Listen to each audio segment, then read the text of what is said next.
Some of our viewers have asked for some self-calming techniques for their preschoolers. I think we can help you with that.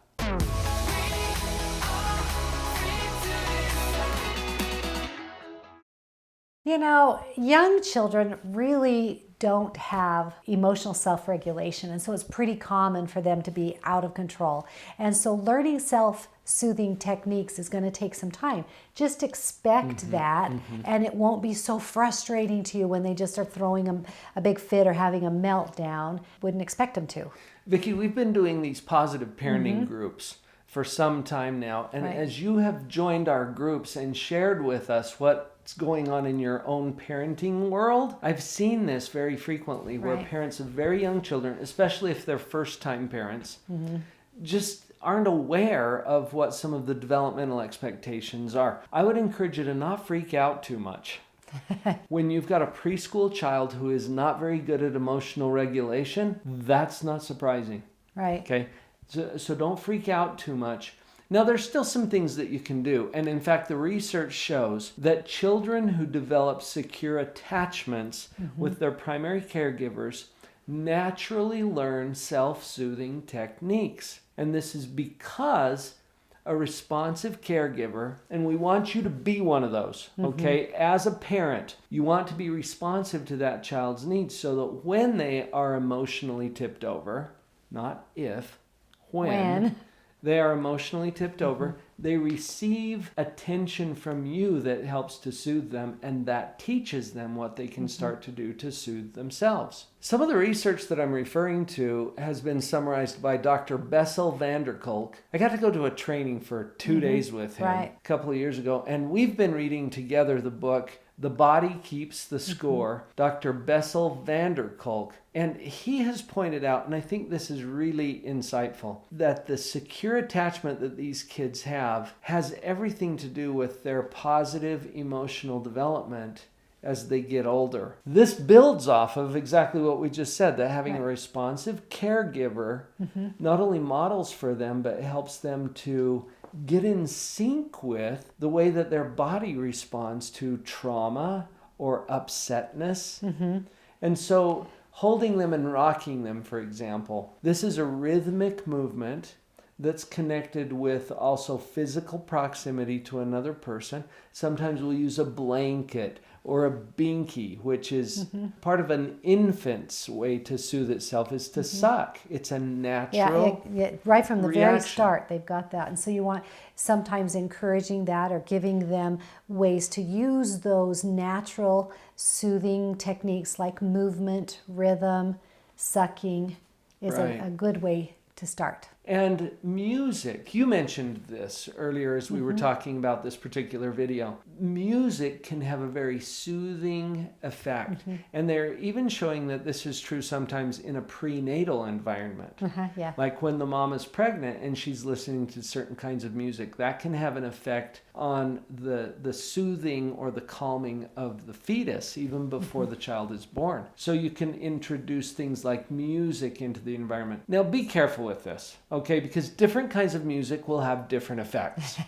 Do we have to spell that out in detail? Don't be putting on your heavy metal hard rock stuff for your preschooler.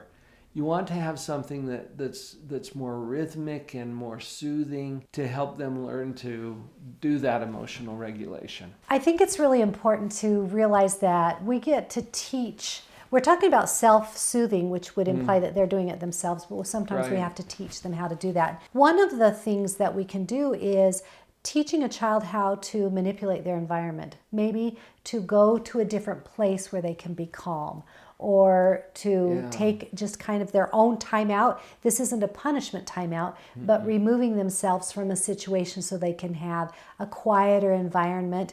You know, we mentioned earlier pacifiers. Obviously, we don't want kids staying on a pacifier too long. We want them to learn self-soothing, but I've seen a lot of parents use it where, okay, if you really need that calming moment, we're going to use that in a very specific controlled place, maybe on your bed where you're resting for a minute while you're calming down. Teach them to manipulate their environment so that they can be calmed. This is true even for young infants. Oh, yeah.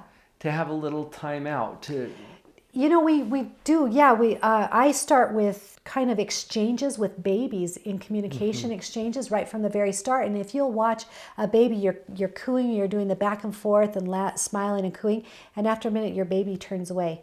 This doesn't mean anything except that they need just a little bit of break from stimulation. Give them a minute and they'll usually come back to you. And that's the same thing for our children. They just need a break from stimulation sometimes. And teaching them, what our granddaughter one time said, I'm just really upset. I need to go calm down for a minute. And she went off to the bedroom and calmed herself down for a while. I think she was maybe 3 or 4 at the time. I think she was 3. Yeah. So even young children can be taught to do this. It has to be modeled. It has to be taught. They're not going to come by it naturally. Now, some of the things they will come by naturally. That's why I wanted to mention the research that's been done on early attachments and having a secure, responsive caregiver. They will naturally learn to do certain things. And the other things, like you said, Vicki, we get to teach them and model for them. Breathing is another one. And incidentally, breathing can either activate or calm your body. When you see an athlete, for example, getting ready for an event, they're doing this heavy, pumping it up, and they're activating themselves. And when you breathe quickly, it tends to activate certain parts of your body. The parasympathetic nervous system and the sympathetic nervous system are activated separately. And what we've found is that the exhale, breathing out, especially when it's slow and controlled, tends to have a calming effect on the body.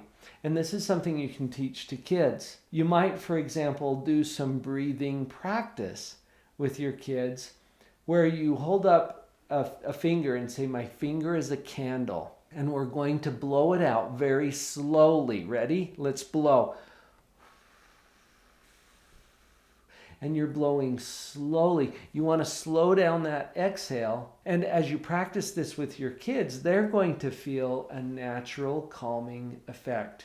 And you can help them to see, look, when we do that kind of breathing, it calms us down. And then in the heat of the moment, you don't want to try to teach this in the heat of the moment. Right. You want to practice it at other times. But then you can come back to it when it's needed and use that as a tool for calming. We've talked about this in other videos, is teaching our children the words that they need to discuss emotions and feelings, especially when they're really big emotions and feelings for them. So we want to teach that to them and then encourage them to use their words even while they're upset. You're not going to teach them about the emotions at that moment of upsetness, but if you've taught before, say, I can see you're feeling frustrated. Tell me some other words. Tell me with your words what you're feeling, what you're thinking. Right. When you've practiced this, that can then become a trigger for switching the energy of that interaction. You can say, I can see you're upset. Use your words to tell me about that. And if you've practiced it, they'll be able to have the words and the vocabulary to actually bring into that. These are the things that can be taught.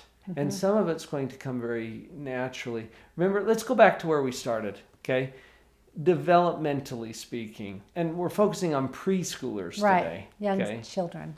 They don't have a lot of good emotional regulation. They get flooded easily by feelings and emotions, and they'll seem to be out of control or explosive. That's pretty normal. So we'll be patient with them as parents. Start to model appropriate emotional expression, and then use some of these tools that we've shared with you. I think you're going to see some improvements. How to calm an angry child is the video coming up next. Watch that and many other videos that kind of go along with this to help you figure out how you can help your toddler and your preschooler be calm. And I mentioned when we were in the video that we have these positive parenting groups that have been phenomenal. We have had such great results with the people who have joined us in those positive parenting groups. If you want to get involved with one of those, get on a call with one of our coaches. We can talk to you about the steps and the costs and anything that's involved in getting you to that next step in your positive parenting. There's a link down below. It's a free call with one of our coaches, drpauljenkins.com, spelled with a DR, /breakthrough call. You can link to it right down there. We look forward to having you on a call with us.